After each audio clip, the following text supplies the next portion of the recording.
안녕하세요. 약에 대한 모든 것을 알려드리는 김지영 약사입니다. 불규칙한 식사 패턴, 패스트푸드의 섭취, 스트레스에 늘 노출되어 있는 현대인들에게 장 건강 관리로 유산균이 많은 주목을 받고 있습니다.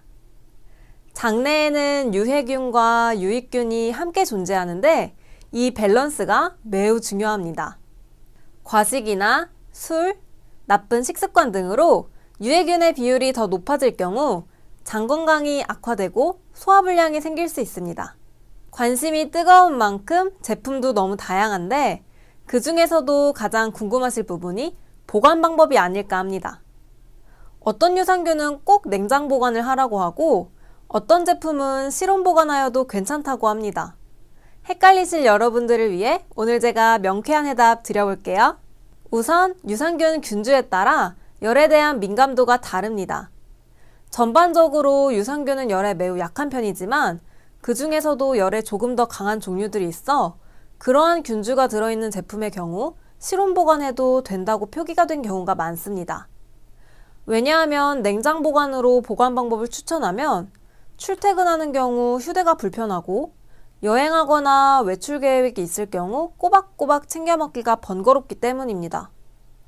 그렇지만 이렇게 실온 보관으로 표기된 제품도 냉장 보관하면 더욱 좋은 상태로 유산균을 보존할 수 있습니다.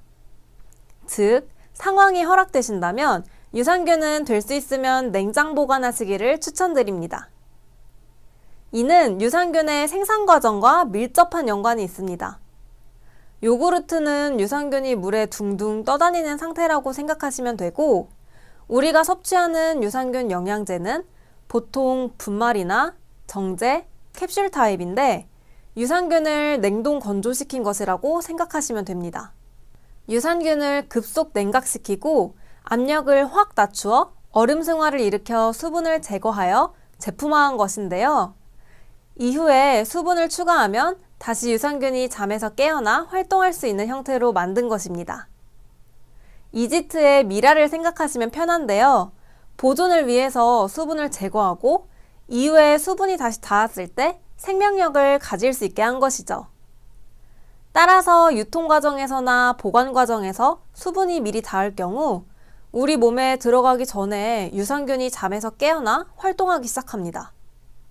그럼 유산균도 수명이 정해져 있는데 정작 우리 장 안에 가서 의미 있는 활동을 하기 전에 죽을 수도 있고 활동량도 줄어들겠죠? 경기도 보건환경연구원 식품의약품연구부 미생물팀의 보존 온도와 보존 기간에 따라 프로바이오틱스 함유량 조사 결과에 따르면 보존 온도가 높을수록 보존 기간이 길수록 함유량이 감소하였다고 합니다. 온도 변화에 따른 프로바이오틱스 함량 감소율은 마이너스 20도씨에서는 55%, 4도씨에서는 41%, 20도씨에서는 54%, 40도씨에서는 84%로 나타나 너무 낮은 온도나 높은 온도보다는 냉장 보관 정도의 온도가 보관에 가장 효과적인 것으로 나타났다고 합니다. 따라서 특히나 여름철 유산균은 온라인 주문할 때는 배송 과정에서 냉장 배송이 되는지 확인과 더불어 그 회사 제품의 유통 과정에서도 냉장 배송 시스템인지 확인해 주실 필요가 있겠습니다.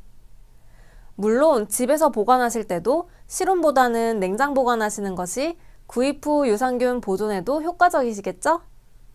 물론 우수한 코팅을 한 경우 온도와 습도에 상대적으로 덜 취약할 수 있겠지만 간혹 위와 장에서 잘 살아남게 하려고 또한 온도에 강하게 하려고 코팅한 결과 오히려 장까지 가서도 코팅이 제대로 벗겨지지 않아 균이 활동을 못하는 경우도 있으니 보장균 수를 잘 확인해 주셔야 합니다.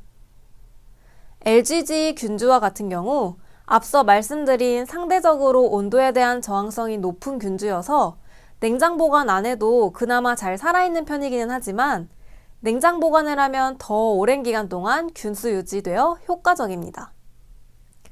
유산균은 되도록이면 냉장 보관하는 것이 더 좋다는 말씀 드리며 이상으로 김지영 약사였습니다.